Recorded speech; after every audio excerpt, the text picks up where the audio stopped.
سلام دوستان عزیزم، امیدوارم حال دلتان خوب باشه. من زلیخا هستم از کانال از دل تا کاغذ. امروز برایتان قسمت آخر از داستان واقعی زینب را برایتان روایت می کنم. با برادری کلانم تصمیم گرفتم شبانه به میدان هوایی بروم. خواهرم مخالفت کرد و گفت نرو که قرار است نامزاد شوی بعد از 13 محرم. اگر بروی و آنها بیایند و تو نباشی آبرویمان می رود.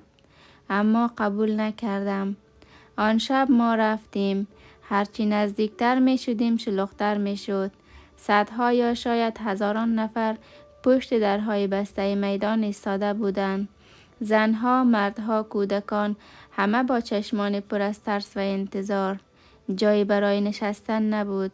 حتی جای ایستادن هم سخت پیدا می شد.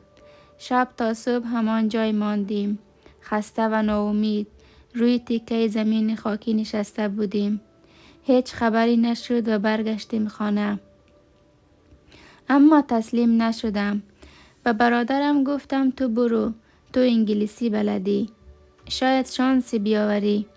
اگر رفتی و موفق شدی نیا و بمان. صبح زود بود. هنوز هوا تاریک بود که برادرم را آماده کردم برای رفتن به میدان هوایی. کوله‌اش را بستم. قرآن را بوسید و با چشمهای پر از امید از خانه بیرون رفت. پشت دروازه ایستاده بودم. با قلب لرزان بدرقه‌اش کردم و گفتم موفق باشی. اما آن روز مثل دفعات قبل دروازه های میدان بسته بود. امیدش ناامید شد و برگشت خانه. فردایش دوباره تصمیم گرفت برود. این بار زودتر حرکت کرد. ولی آن روز روزی سیاهی بود. در نزدیکی میدان هوایی انتحاری شد. همه جا می گفتند میدان هوایی انتحاری شده.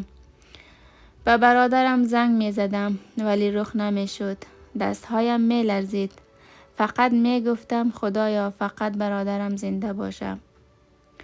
ساعتها گذشت تا بالاخره صدای برادرم را شنیدم که برگشت و گفت خوبم. با لباسهای خاکی، چشمهای هراسان، لبهایی که دیگر نمی خندید. برادرم را به آغوش کشیدم. اما دلم شکسته بود. مرگ از چند قدمی برادرم گذشته بود. بعد از آن روز خواستگار قدیمی من دیگر هیچ وقت نیامد. نه زنگ زد و نه خبری داد. شاید ترسیده بود. شاید فکر کرده بود که دیگر به دردش نمیخورم. ولی مهم هم نبود. چون سرنوشت در سکوت راه تازه‌ای برایم باز کرده بود. زندگی ادامه داشت اما نامعلوم. دانشگاه شروع شد. فقط 1 سمستر. آن هم خیلی خیلی سختگیرانه. تایم دخترها و بچه ها جدا شد. حجاب اجباری به رنگ سیاه. باز هم خوب بود. امیدی بود. حجاب را قبول داشتیم. ولی متاسفانه بعد از 1 سمستر دیگر دانشگاه ها بر ما بسته شد. دیگر امیدی نبود در زندگیم.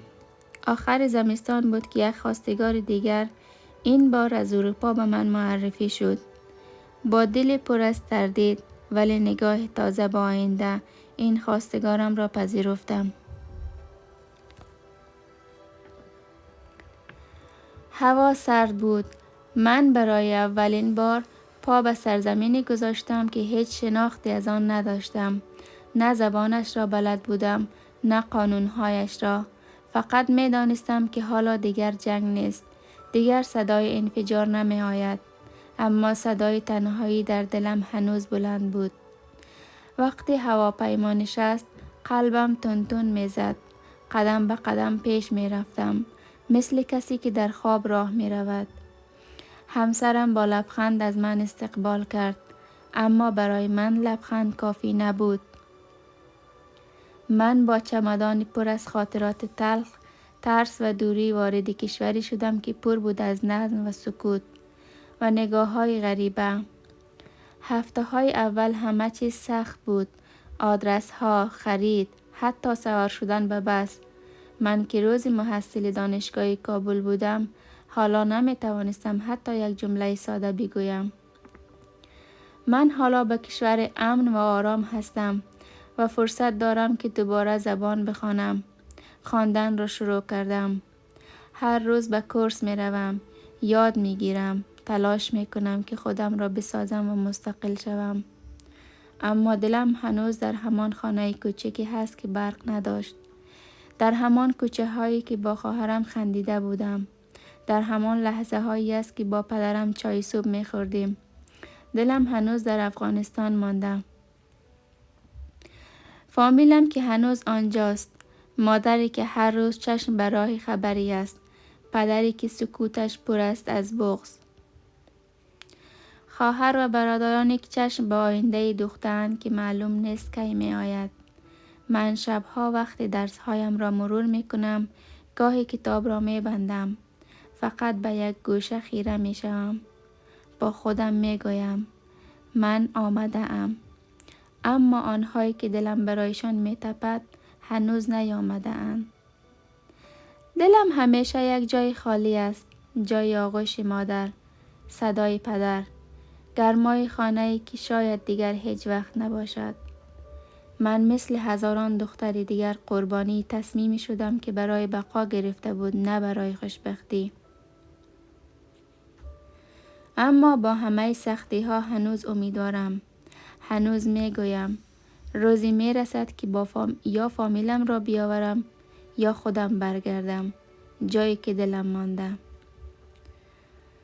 سخن پایانی. زینب فقط یک اسم نیست. زینب قصه هزاران دختر افغان است که رفتند اما دلشان هنوز آنجاست. دوستان عزیزم، لطفاً کانالم را سابسکرایب کنید و نظریات خود را برایم بنویسید. من میخواهم داستانهای زیادی برایتان روایت کنم. با حمایت شما دوستان.